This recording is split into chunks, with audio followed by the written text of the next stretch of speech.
I'm not claiming that I don't do stupid things now, but I do think I probably did more stupid things as a child. And I think this is just a universal thing. Do you have a thing that you did as a kid that was just really dumb? Oh, well, we've got a list, and we got my brother here to not only add to the list, but Verify the story. and correct it usually, because we have Sean has a fantastic memory of our childhood. I don't know how you do it, Sean. You impress everybody with it, but Sean, we need you to spill the tea today. If there's details that Eric's leaving out to flatter himself, go ahead and just heap it on him. Yeah, fair enough. I'll start, and you tell me if there's a better one. But probably the dumbest thing we ever did was catch the field on fire in Wisconsin. Yeah, I would concur. Yeah. What's the statute of limitations for arson? Well, we actually our dad took us to the fire station, and we had to go apologize. Oh, okay. And it was like training day or something, right? So they were ready. They were suited up. They were good to go. Yeah, they had a drill. There was some drill that they were doing. So what did you do to start the fire? We didn't start the... I knew that was coming.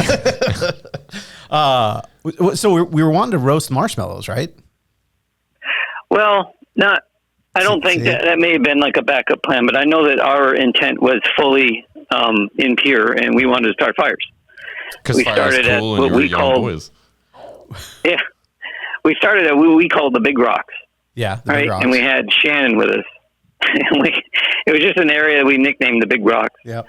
But there was like some trees, and we did fire, and we were successful, and then we went to another pit, and then we found a bottle of, I think, urine. Well, we thought it was Mountain Dew, right? Until you tasted it, you're like, "This isn't Mountain Dew." I remember we carried that thing, which I think later did turn out to be urine. Ugh. We carried it thinking, "Oh, we'll use this to put out the fire," right? Yeah, exactly. Yeah, and we used it all on a tiny little fire. Being stupid. Okay. See. And then we ended up going and planting the big fire. Had no idea we'd get out of control, and I think we had a little bit of that urine left. It wasn't enough, though. Yeah. This is the most inefficient way to pee on a fire to put it out. To pour it from a 2-liter. Yeah. Yeah. So then, we ran away, and then our dad. Shannon screaming the whole way, "Don't tell anybody we did it," as loud as she could off the top of her lungs. Yeah. And then we get home, and our dad pretty much suspected it was the fire department came out, put out the fire, and then Dad was like, he was missing a lighter, and we were acting weird, and so he did the classic cop trick where he separated us and had us each tell the story of what we did. Okay, so who narked? Yeah. Sean, did you narc, or was it Eric? It was Eric. I sang like a bird. And it pissed me off. And not only that, but the way that my father said it is, it was like, "Well, he confessed. He told me you did it." Oh. And I turned around and I'm like, "What the hell? This is a group effort." I was pissed. Yeah. How old were we? Young. Yeah. 27. 28. 28. No, I don't know. I think I was maybe 11, 10, something like that. Yeah, it was crazy. I had a story, but honestly, you guys, you stole the show with the found bottle of urine. I just can't. Yep.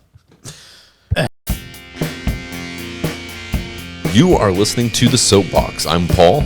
And I'm Eric. This all started out with a list. What's that all about? So I've compiled a list over the years of things that just bother me, things that grind my gears. And I shared that list with you. And I thought, you know what? That would make interesting conversation. Sometimes I'm going to want to agree with you, and it's just going to be something we talk about. Other times, though, I'm going to want to steel man the opposite position because I think that's just interesting conversation. Yeah, and keep in mind, I'm always right, but Paul's just a really good debater. Hey. We are here with the second one of my family members to join. Well, Vivian's been on too. Third, yeah. So maybe the third. Okay, yeah. My dad, Vivian, and now. And I can't get one, so you can't get one. My family doesn't like me. Doug, please come on the podcast. Seriously. No, but we've got now remotely. We're doing a Bluetooth No, live via satellite. That's right. Sorry. Yeah, Yes. no, this isn't a phone call via Bluetooth. We have got cutting edge technology here at the Soapbox. That's right. We own 2/3 of the satellites anyway. So. Yeah, Sinclair Broadcasting Group wasn't using it since they're not airing Jimmy Kimmel. Yeah. No, but we've got Sean Green. Now, Dad would be proud, right, Sean? It's not Sean, SHAWN. It's Sean. So it's a hard Correct.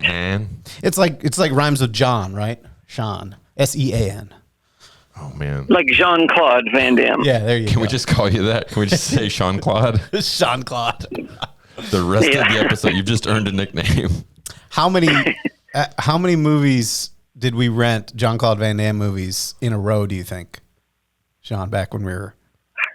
In a row, I don't know, maybe 4 or 5. Yeah, there was a But stretch where we were. Yeah. That's amazing. Yeah, we were pretty crazy. And then back then over after that, you were probably hitting each other with couch cushions and pillows, and doing your best ninja moves. We had a.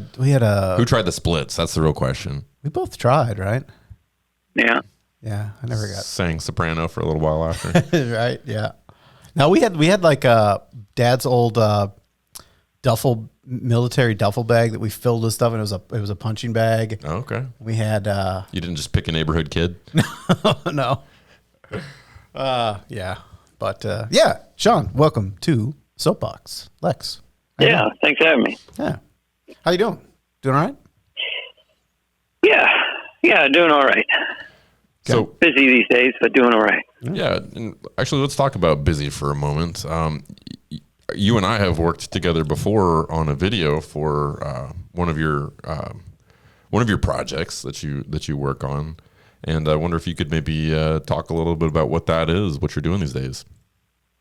Well, what you did there, Paul, which I appreciated, of course, some of that footage is still used, was the Kickstarter. Back when I was trying to figure out how to get funding for the company to do some of these things I want to do, which was a rocky road.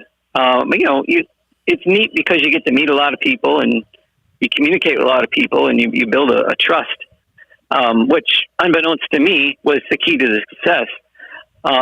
Pre-beknownst, I figured that the goal here was to raise money, but it's not. That's really not what it's all about. And I think that the Kickstarter community needs to express that. It's really not about the money. And for me, that's what did it. I mean, I got a pretty huge following now of, people in this niche environment that I do. And a large of that's thanks to you, Paul, to help me, to basically bring out my idea to the video screen and learn how to do things with video. Because that's the way the world works right now. If you can't do video, you're not going to get into YouTube. You're not going to get into Facebook, Reels, TikTok. You're useless. Yeah, that's true. And for the folks that don't know the product, these are life-sized waifu pillows. Right? No, they're not. Do you want to cheap plug time, cheap promotion time? I'm sorry, rephrase that? Yeah, just your chance to kind of get a soundbite. Yeah, well, okay, in a nutshell, what I basically focus on is connecting older hardware that was once used for video games to newer hardware. That was kind of the premise of where I was going. It originally started with an adapter that would allow you to use a Nintendo, N64, PlayStation, whatever have you, on a computer, so that people could relive their video games with emulators and things like that. It has spiraled into all sorts of different directions, from using controllers on older consoles or controllers on newer consoles. Because a lot of these consoles, you have emulators built into them, and some people don't want to deal with emulators. And then there's other assets of this, project that's spun into all kinds of different directions, where you get wireless controllers where you never could be wireless, or using controllers in different ways, like flipping it upside down, if that was a need. And there are needs, which I can expand on later. But yeah, a lot of possibilities opened up here that I didn't necessarily see originally. But that's kind of how it started, and that's where it's going. And this is basically converting these analog devices into USB, right? In a way, yeah. Most of these devices are actually digital, and the ambiguity between the digital and analog is hard to kind of fathom. But we're talking about currents that either go up and down, or have a steady I'm on or I'm off. Yeah, okay. The on or off is typically the digital. All these controllers are digital with the exception of game port controllers back on the PC days, or the Atari 5200. Those had analog controllers. Yeah, okay. And there are some of those, and they are supported. Yeah. Nice. So my initial impression, I guess, was largely positive. I am an old school gamer, and I do think that one of the things that I found to be incredibly lacking, just as the people on that Titanic exploring submarine found, was the Logitech controller was inadequate. Yeah. Too soon? No, not too soon at all. That's been a little while now. Yeah, and I didn't like the experience. So with emulation, obviously there was performance issues, there were display issues, there were lag issues, but also just the part of the nostalgia for me, part of the full experience was having that original controller in my hands. And so when I heard about your Kickstarter, this was one of the things that excited me about it. The reason I wanted to be a part of that and help bring that to the masses was that this was something cool. This was enabling some of these legacy games to exist in a more pure, true to the original experience fashion. And so that's really cool. But now, and Eric was telling me a little bit about this before we got on the line here. Now you're getting into some new domains.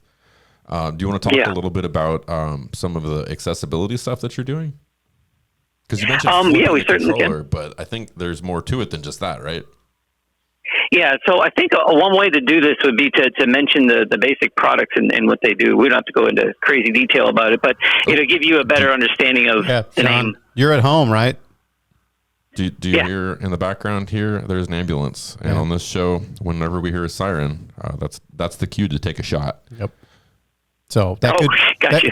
In this context, maybe it means just shooting the gun with the A button, probably. Yes. Yeah. Okay. Unless you've remapped your buttons, right? Okay, and then we're back. Right. Okay. So outline some of the devices, and then we'll kind of go from there. Because I've got questions, and of course I've got dumb little stories we got to throw in here too. Yeah, and as Paul said, the heart of the product, the company, the main vehicle is definitely that adapter. And I like to call it the adapter because it's hard to memorize all the different names. So there is an adapter. The adapter can spin from all the way from what Paul is familiar with called the 4-play, which is a funny name, but it's basically 4-player. It's a 4-player device, and that's where the name came from. And there's a lot of Inuit spawning from that. Innuendo comes abound. But shame on them because it's a pure thing that they can take you whatever direction they want. That's right. Yeah, but I'm telling you, as much negativity as I've gotten over it, it gets turned into positivity. Yeah. Because it's people remember it. You're not going to forget something like that. Yeah. So when you read a Bliss-Box 4-play, Bliss is usually associated with the same type of genre, So people take that and run with it, and it helps. But there was some negativity, so I kind of derailed that, didn't play into it, and just left it the way it was. So that's where it all started. With that big man skipping the 4-play after the honeymoon is over. Yeah. Well, okay. So that's kind of where it starts. And then I came up with a single version. So I needed a different name. Well, there was no 4-play, so now he's single. I get it. I'm tracking. All right. Yeah. There you go. Okay. Someone did come up with a name. I don't necessarily remember. It was an organic conversation, and it was Gamer Pro. So it's supposed to give you more of an idea of what the product is. It's a professional gaming adapter. So Gamer Pro. That's where that came from. And then that Gamer Pro was exactly the same thing as the 4-play. It was just one. Single player. Now, can I ask a question real quick on this? With the idea of pro gamer, because my kids think I'm a pro gamer because I aim really well when I play Legend of Zelda and I'm shooting the bow, right? We're not talking about that. Are we talking about folks that maybe use this for speed runs, competitive gaming, that sort of thing? Or just I see where you're rolling with that. No, I think it's just it's a word that people associate with that gives them satisfaction.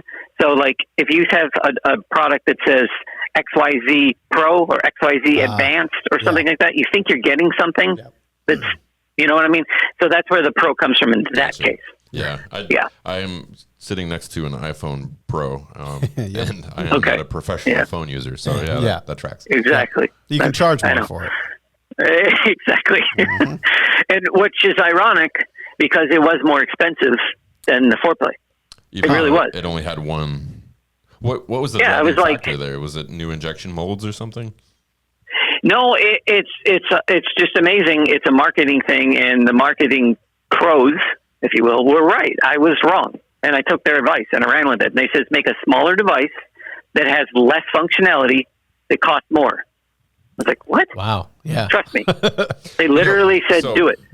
Best And it Buy sold did better. something like this back in the day with their Reward Zone program. They had a rewards program. It was a pretty appealing program. It was spend so many dollars, get so many dollars back in Best Buy rewards bucks, and nobody participated. People weren't signing up for it. Nobody cared. So they nerfed the program. They bought out all of the rewards for folks. They let them spend them down, and then they just iced it for about 6 months, came back, relaunched the program, and it was the exact same program, but this time you had to pay to participate. And And all it of a worked. sudden, people were buying into it because they thought, well, if this costs money, it must be worth something. Yep. Yep, and it did. It sold better. If you remember back in the 80s, the DX computers were the cheaper. I'm sorry, the more expensive. Or was it cheaper? No, I'm sorry, it was the cheaper, and they were promoting the SX. And the SX was the same as the DX. It just didn't have a math coprocessor, so you got less functionality, and it was a $2,000 difference. Sheesh. Yeah. Yeah, People so you'd probably be bought the better heck out off of it, buying the yeah. cheap one. It was crazy, but it does work. So I took that advice and I kind of went with it. And the main reason that I had to do it, and the reason I was convinced to do it, is like you're giving away the foreplay. You're not making enough profit. Yeah. And I says, well, I know, but I want to give people something. They're like, okay, you can do that, but don't do that and run a company at the same time. Yeah. Okay. So Are you a that's kind of where that nonprofit, or are switch you- made. Yeah, and that makes sense because you need to compensate yourself for your time, but also you can pour more of that back into R&D and additional products, and And make things, yeah. yeah. Yeah, the open source thing wasn't working out real well in the beginning. I tried that first. As you may remember, Paul, you were kind of I was there introduced in to that. the transition period. Yeah, right. It was made out of my garage. I handmade it, the whole thing. And I don't know, people just didn't cling on to it, but slap a price tag on it. And now all of a sudden people are interested all over the place. And a fancy box, and get some influencer to yeah. open it on YouTube. Yeah, that's right. Unboxing. right. Send Yeah. one to Marquise Brown. Well, we can Yep. unbox it on the podcast right here, Paul. That'd be awesome. Actually, I'd enjoy that. Unboxing's fun. Yeah. That's kind of where the adapters were, and now there was another single version, which is the Gamer Pro Advanced. So you're just adding another word, and this time you are actually getting more. There's a lot of improvements between the two, and some of those improvements even Paul's mentioned. One of the things about the original Gamer Pro is that it had an older USB. It was a 1.1, so you were kind of tailored to having to use what the operating system is going to pull it at, which was 8 milliseconds. And then to get all that button data to the computer, it had to do it twice. So it's 16. So it was guaranteed that you would always be one video frame late. And nobody complained. And not many people even knew about it. Yeah. Right. So it's kind of two things. Number one, if you're complaining about lag, you're not being true, because millions of people are not affected by a whole frame of lag. But then again, we all like to tell talk the about lag. computer industry this though. Right. Have you ever been on PC Exactly. Master Race or PC Builder subreddits? That's literally what I'm talking about. Those people. Those people. Oh my God. They will They spend go crazy about it. $2,000 on a video card so that they can brag that their $5,000 computer Latency is outperforms low, yeah. the $600 Yeah. console that came out 3 years ago. It's like, yes, it did. Of course it did. If it didn't, Yep. that would be a problem. I kind of feel like we're there with resolution now. If you go 8K resolution, I mean, the point? how many points are we going to have on a screen before we admit no one can tell? I mean, I get if you're zooming in on a photo, yeah, you want high resolution for that, but watching, We're hitting a point Yeah, but where that's- the cost of these things is only affordable by the people that need readers and can't see them anyway. yeah, there you go. Come on. But Eric, you have a point. On a video on Photoshop, if you zoom in, it loads new data. If you zoom out, it outloads the data. Yeah. It's what you see on the screen that counts. And if you know, Windows actually increases the size of the bar so you can see it. Yeah. It makes the taskbar, the bar on the top of the program bigger because you can't see the tiny 8K one. So for a computer, 8K is useless. Yeah. It doesn't make any sense. But that's another good one. Yeah. But the advanced is a 1 millisecond pull rate. That makes everybody happy. But there's a lot of advantages in the advanced that we don't need to go into. But it's modern changes, new technology. And so all of these devices work similarly to the 4Play in that you have these cable adapters, right, that you plug into the device, and then you can plug your existing or the vintage controller. And I suppose this will work for knockoff controllers too, right? Like a repurposed, reproduced. Yeah, repros. Yeah. Yeah, so a couple things on that point. One is, like you said, we do the backward compatibility. So the Gamer Pro Advance, the 4Play Advance, the Gamer Pro Juniors, all this suite of adapters, which is different options for the user, all use that same cable, all have the same ability controller-wise. And it's guaranteed that the OEM controllers work. But there's an Excel document out there. It's like a list of 200 cables or 200 controllers that it works with, and that has the third parties listed. So if the third party doesn't work, you'll find a section on there that says, no, it doesn't work with this one. So you can check before you buy, kind of a thing. Yeah. But And so the business end of all these adapters connects to the controller. The other end, it's HDMI. Is that right? Right, for the controllers. Yeah. So, and I always thought that was kind of a clever reusing of an existing, pin out, because HDMI has tons of pins and you obviously need several to choose from. So, and this was part of the open source nature, right? Because you were giving people the opportunity to make their own. Exactly. Yeah. And still today, you can make your own cable. You can buy an HDMI breakout with the 1920 pins, and there's a wiring guide that you can get, and you can make your own. Yeah. So you can cut up an N64 extension cable and do this yourself. And you're going to save a lot of money because, it's like $12 a cable. Yeah. So if you want 100 cables, $120. It's a lot of money. So I encourage people to make their own. Although I'll sell my cables for $10. Okay, going once? No, I'm just kidding. Yeah, right.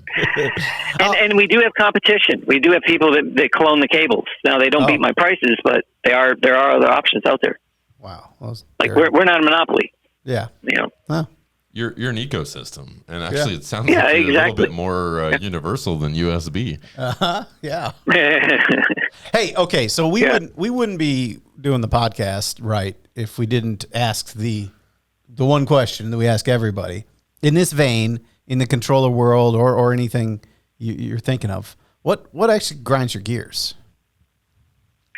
Okay. Let's switch gears. So just real quick, those are the adapters. There are other products. We'll talk about those and what they do, kind of what Paul was saying about going into different avenues. But as far as me, there's a lot of things about gaming that, that does kind of grind my gears a little bit. One thing that I noticed going from gaming, let's say I dropped out about 98, and it was emulation, and it was about N64. Yeah, okay, I was going to say, so Nintendo 64, I remember that was it for me. Going to Jonathan White's place on Rose Lane and playing like Wave Runner or something like that. Oh yeah, that game was awesome. Yep. Okay, all right. I had to put myself Facebook really wants me to be friends with Jonathan. But remember, he does. Every time I scroll, his is the first that comes up as suggested friends. So at some point, Jonathan, we're going to be friends. Yeah. Facebook's. Well, remember at Jonathan's house when you played that game, there was an analog stick. Yeah. You held it with one hand, and there was an A and B button. Yeah. And there were other buttons, but you didn't need them. Yeah, for most Nintendo has capitalized on that for so many years. But in parallel, there was the PlayStation that was competing with it. Yeah, pretty hardcore. And you remember your buddy Dave? He had PlayStation.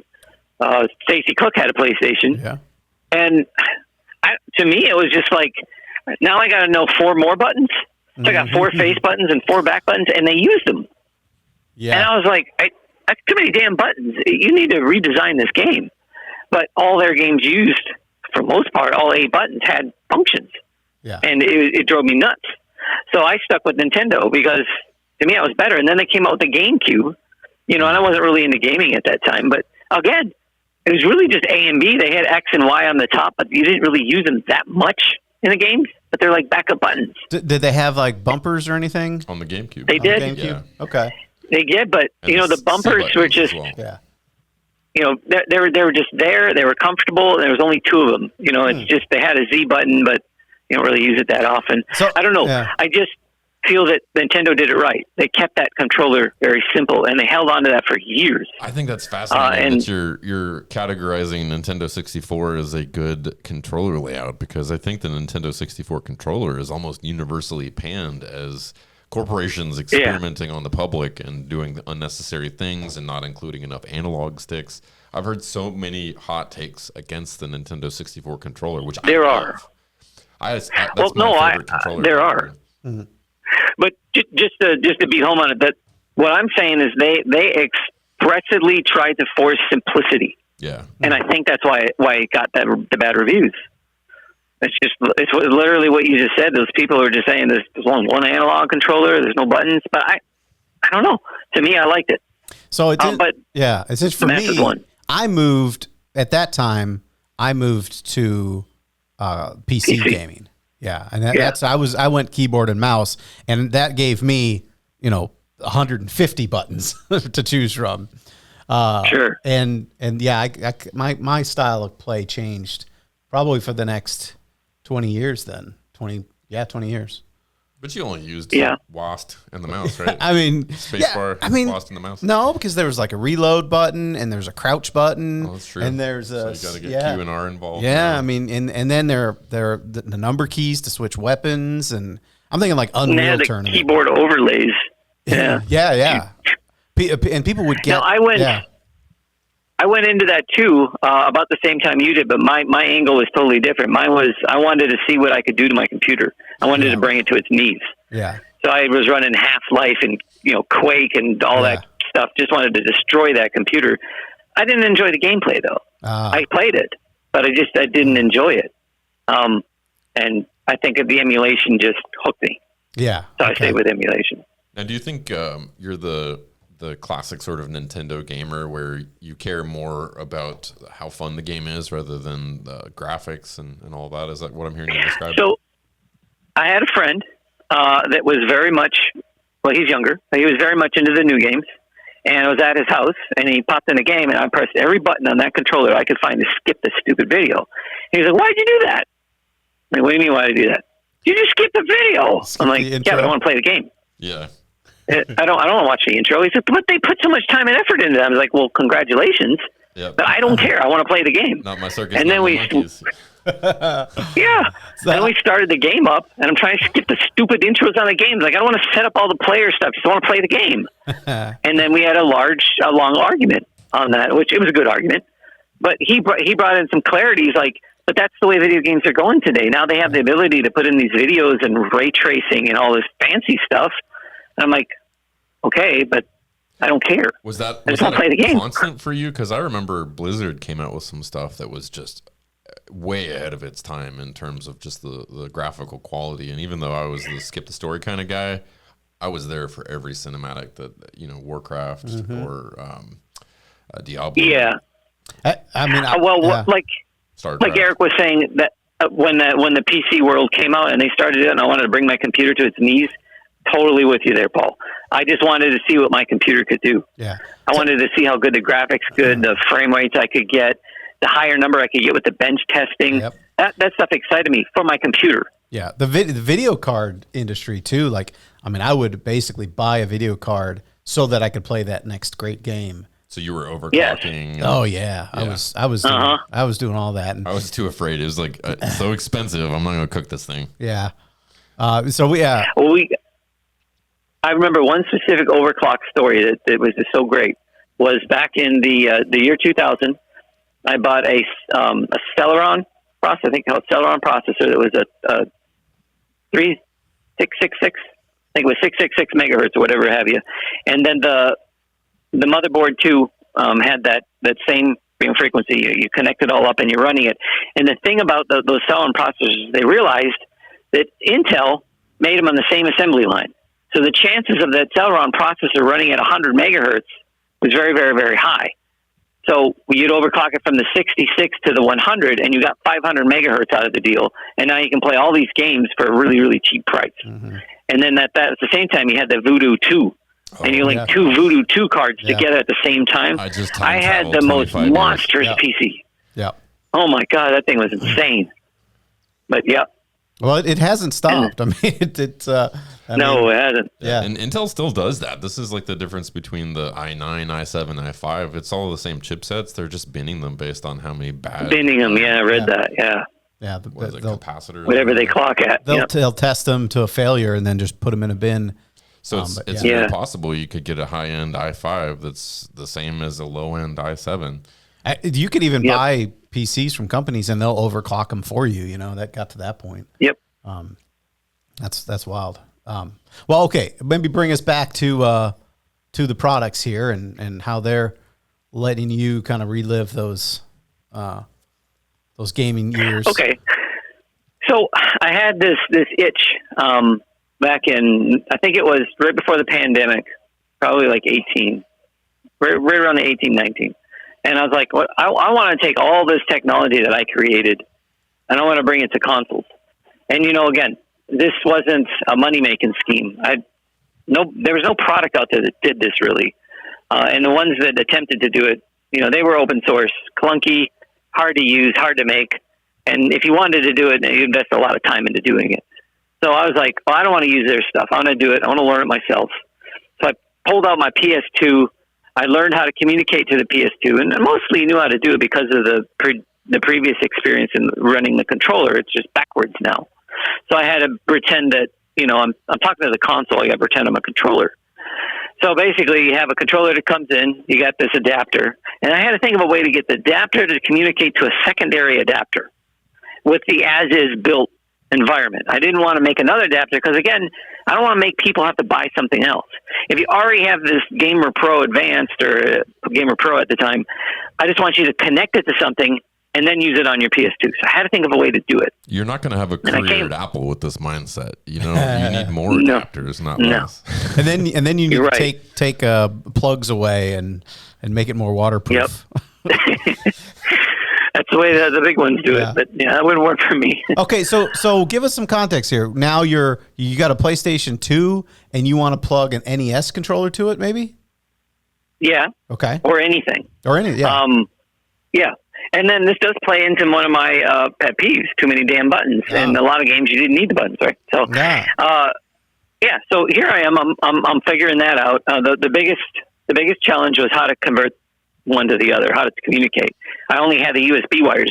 And, well, I'm not going to be able to develop a device that speaks USB. That would be a host device. Today, yes, we can do that today. But back then, not really. Now you want to shell out a lot of money. So I had to think of a way to trick it, and I found that there's one condition that the USB does not permit, and that is you can never bring both lines high for more than a few milliseconds. It won't allow you to do it. The USB device just drops. So I says, okay, well, I'm going to do that.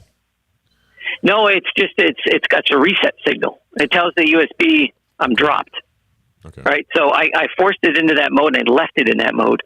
And then the other device sees that mode and says, okay, you want to speak what I call, it's a protocol I call low level API.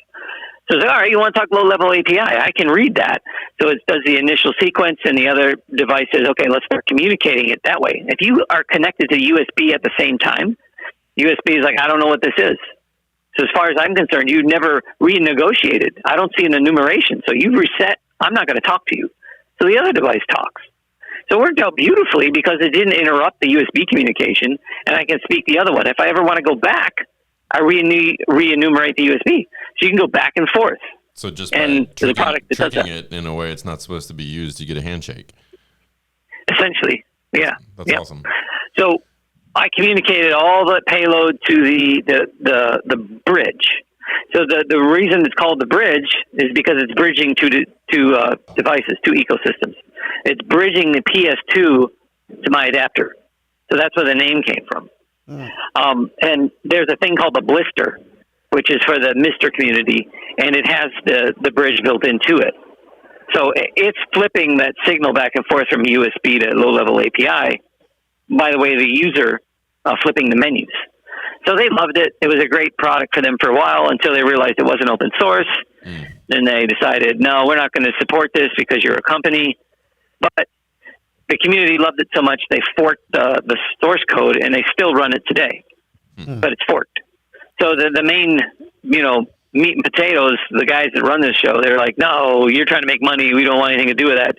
Meanwhile, it's okay to buy the DE10, which is the module that you use with the Mister, which is super expensive, or anything else that you want to buy to use the Mister. But no, this community could be open source, so we're not going to allow them to use their technology in ours. Whatever. It's just one of those things. But the community loves it. Yeah. And they forked it, and they still use it. It's the same logic as denominations of different churches, right? Like, Yep. you just have different value sets driving consumer behaviors. Until someone says fork it, and then they go their other own way. Yeah. I'm gonna bleep that just so it doesn't So it sounds bad. And remind me too, I'm remembering the Mister hardware. Didn't you say something that it wasn't actually emulating Nintendo? It was actually reproducing kind of the original. It wasn't an emulation, or it was near perfect or something like that. They like to call it simulated, but what they do is they basically are simulating all the individual parts of a console into different code that can run it simultaneously. It's FPGA. It's a full graphic array that allows you to use multiple inputs and outputs at the same time. You don't need to, it's not daisy chained. It's not one after the other. It's just, it's new tech, right? So somebody realized, hey, that would be perfect for emulation. And what they did with it was just amazing. They basically said, I am a video processing unit, an audio processing unit. I understand from that ROM what I need to do, and then I'm going to convert that to the Mister so that you can have it in an audio channel. So they did a little bit of conversion there. But as far as the console's concerned, it's the real thing. It's simulated. So the console thinks it's actually running. So it's simulating, it's simulating the hardware, right? Yeah. Yes. Okay. And they have a controller simulator too, and we call it they call it SNAC, SNAC.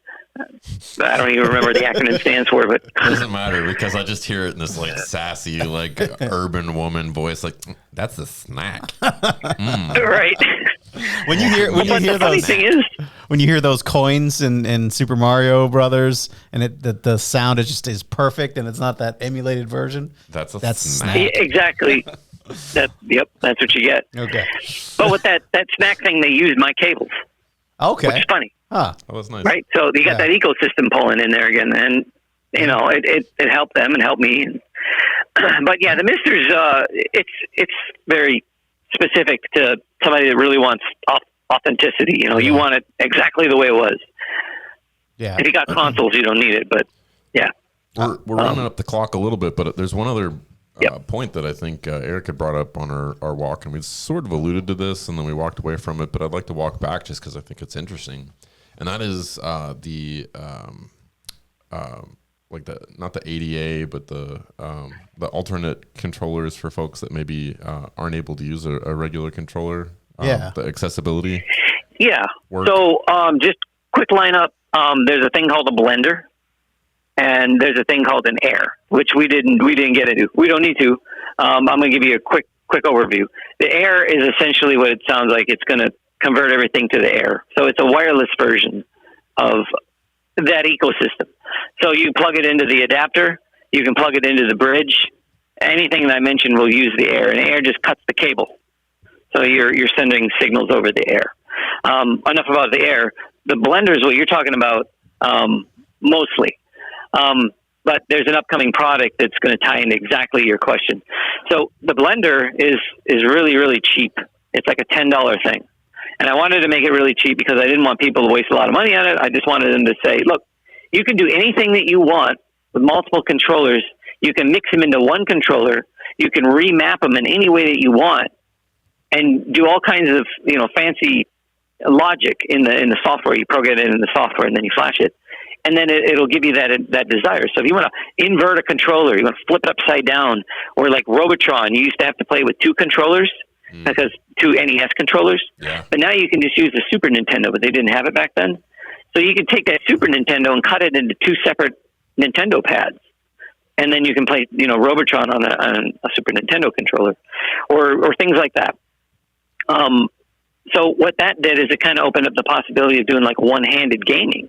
So you use a nunchuck that has a gyros that you can use to move around. The Nintendo Wii controller, right? Yeah, sorry, the Nintendo Wii nunchuck, yeah. Yeah, okay. Not the wand, but the nunchuck piece. It knows if you're moving up, down, left, or right, and then it has an analog, and then it has 2 buttons. That's sufficient enough to play most games. Because you got 2 sets of analog sticks. One's your twisting of your wrist, and one's the twisting of your thumb. And I guess people can. So if you only have one hand, too, right? Like they could come up with their own configurations for any kind of input that's going to make the same type of signal, as long as it's all sort of reconciled with that remix. Yeah, right? yeah. And as a matter of fact, go ahead. Go ahead. Well, I'm picturing some of those. I'm picturing one of those speed runs where these kids are I'm motioning to Paul. They're using the NES controllers with their 2 fingers and not their thumb. Yes, right? Yes, exactly. Like right. The Tetris speedrun community. Okay. Here's what they did. They would actually hold the controller in such a way that they were pushing up on the controller at the same time that they were pushing down, so they could shave milliseconds off their response time. Yeah. And that new way of holding the controller allowed them to actually, air quotes, beat the game Tetris, because they got to such a high level that the code errored out and you couldn't proceed any further.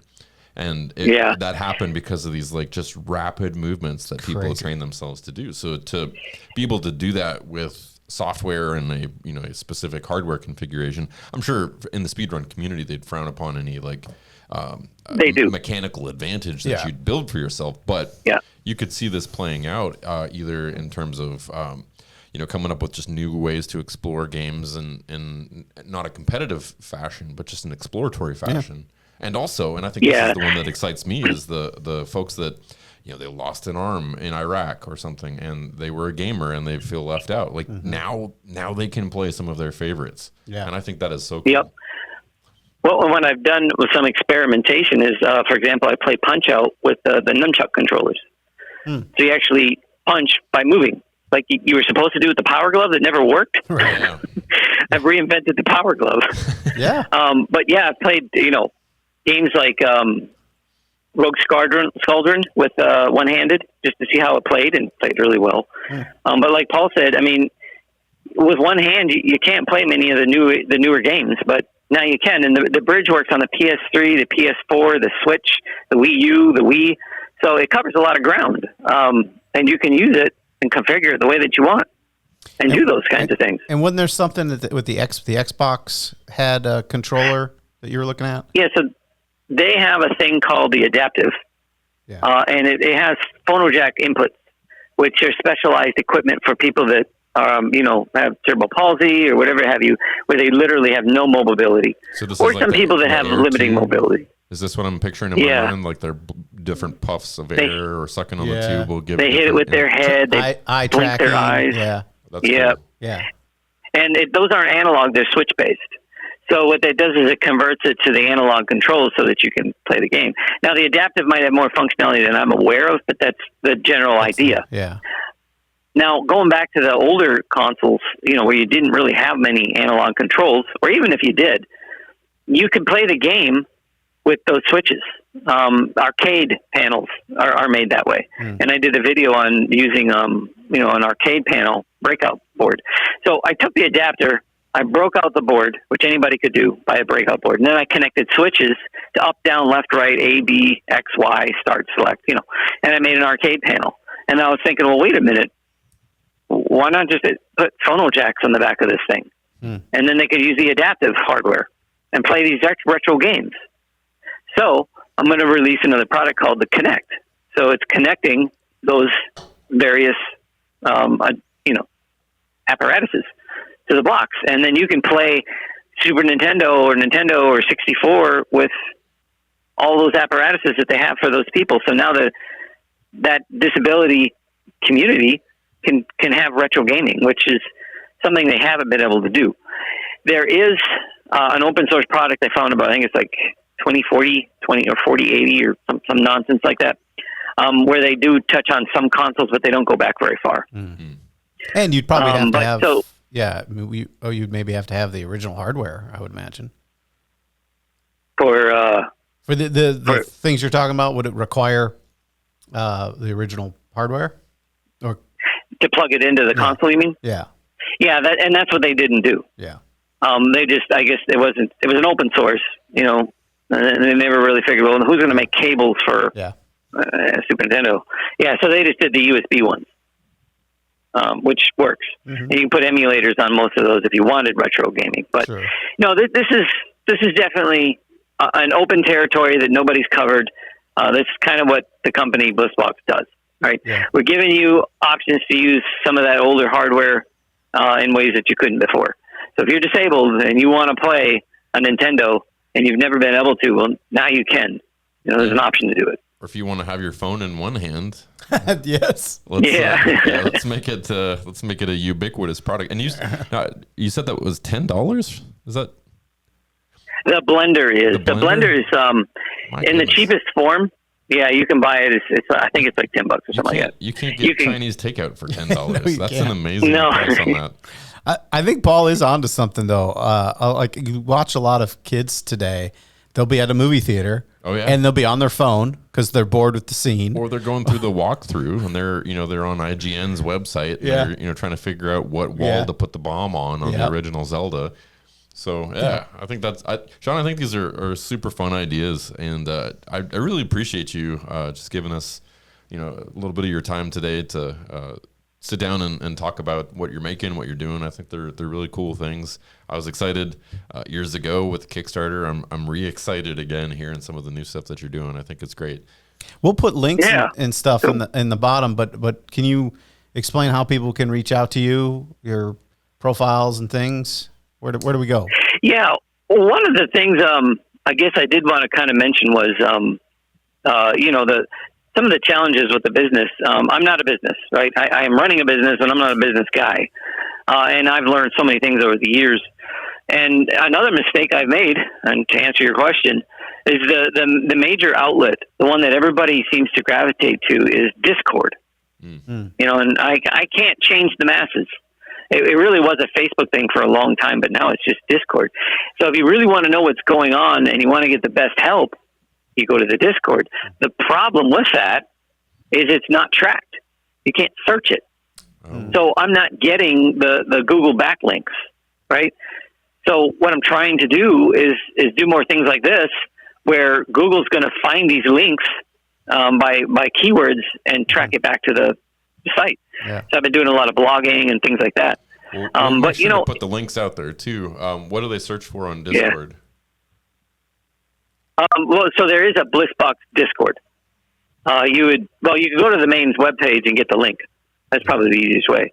And once you go to the main link, the blissbox.com or .net, there's a section in there about help and contact, and it lists them all. So you can do the forum, the Facebook, the Twitter, the Discord. It's all on there. Everybody has their own preference, so we just give you all the options. Oh yeah, that's one thing we've learned with this podcast is you got YouTube, you got Spotify, you got Apple, okay, awesome. Well, Sean, thanks again, and we'll see you guys next time on the Soapbox. We've got a brand new website. What is that site? That is soapboxlex.com. So you can check us out on the web. You can also check us out on your favorite streaming platforms, including... we're on Spotify, we're on Apple, and we're on Amazon. And of course... if you want to check us out and actually see what you're listening to, we do have video as well on YouTube. And I don't know if you knew this, but Spotify does video too.